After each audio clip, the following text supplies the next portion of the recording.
نحمده ونصلي على رسوله الكريم اما بعد۔ رمضان کے مبارک مہینے کی تیاری کے لیے ایک اہم امر جس کو ملحوظ خاطر رکھنا امت کے لیے ضروری ہے وہ ہے کہ وہ شعبان کے مہینے کی گنتی کو شمار کریں،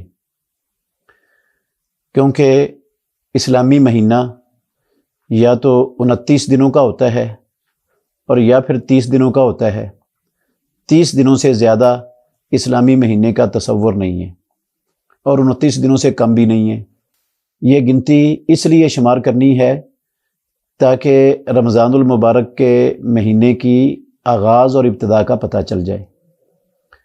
رسول اللہ صلی اللہ علیہ وسلم نے فرمایا ہے، عبداللہ بن عمر رضی اللہ عنہما کی حدیث ہے، صحیح بخاری میں بھی ہے، صحیح مسلم میں بھی ہے، اذا رأیتم الہلال فصوموا واذا رأیتموہ فافطروا فإن غم علیکم فقدروا لہ۔ یہ صحیح بخاری میں 1900 نمبر پہ ہے اور صحیح مسلم میں 1080 نمبر پہ ہے۔ رسول اللہ صلی اللہ علیہ وسلم نے فرمایا کہ جب تم رمضان المبارک کا چاند دیکھ لو تو پھر روزہ رکھو، اور جب تم شوال کا چاند دیکھ لو تو پھر روزے ختم کر دو، روزے چھوڑ دو۔ اور اگر تم پر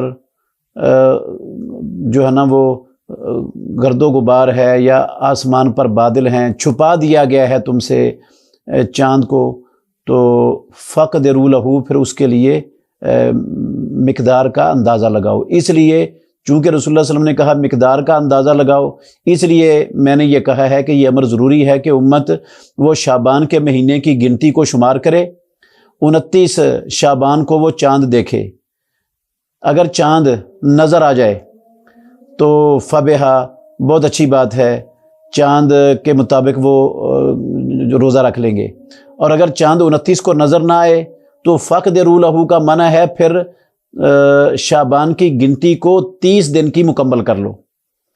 یہ بات جو میں نے اپنے پاس سے نہیں کہی، ابو ہریرہ رضی اللہ عنہ اس کی حدیث میں یہ بات مروی ہے، رسول اللہ صلی اللہ علیہ وسلم نے فرمایا، صوموا لرؤیتہ وافطروا لرؤیتہ فإن غم علیکم فاکملوا شعبان 30۔ تم چاند دیکھنے پر رمضان کے روزے شروع کرو، اور چاند دیکھنے پر شوال کا مہینہ شروع ہو تو روزے ختم کرو، اور اگر تم پر چاند چھپا دیا گیا ہے، بادل ہیں آسمان پر یا گرد و غبار ہے، نظر نہیں آ رہا، کوئی وجہ بن گئی ہے چاند کے چھپنے کی، تو فَأَكْمِلُوا شَعْبَانَ 30۔ رسول مکرم صلی اللہ علیہ وسلم نے فرمایا پھر شعبان کی گنتی 30 کی پوری کرو۔ اور عبداللہ بن عمر رضی اللہ عنہما کی حدیث میں آپ نے منع بھی فرمایا ہے، آپ نے فرمایا، رسول اللہ صلی اللہ علیہ وسلم نے کہا کہ لا تصوموا حتی تروہ ولا تفطروا حتی تروہ، اس وقت تک روزہ مت رکھو جب تک تم چاند کو دیکھ نہ لو، اور اس وقت تک روزے ختم مت کرو جب تک تم چاند کو، شوال کے چاند کو دیکھ نہ لو۔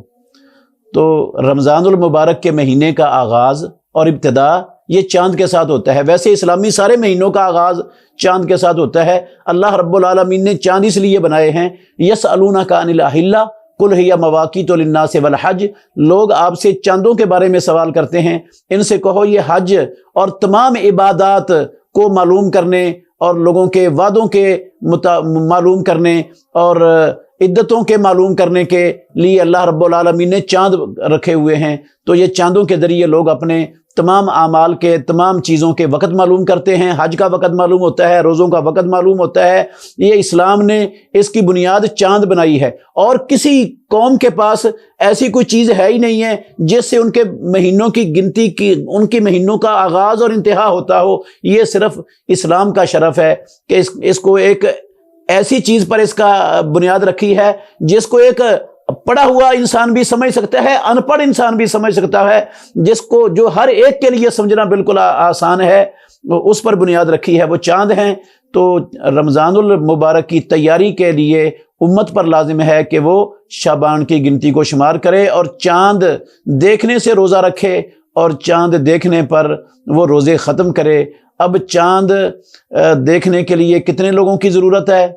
اور کیا ہر چاند جو ہے نا، ہر علاقے کا چاند وہ ہر علاقے کے لیے معتبر ہوگا، یا ایک ہی چاند ساری دنیا کے لیے کافی ہوگا؟ اس کی انشاءاللہ اگلے درس میں، اگلی ویڈیو میں اس کی تفصیل آئے گی۔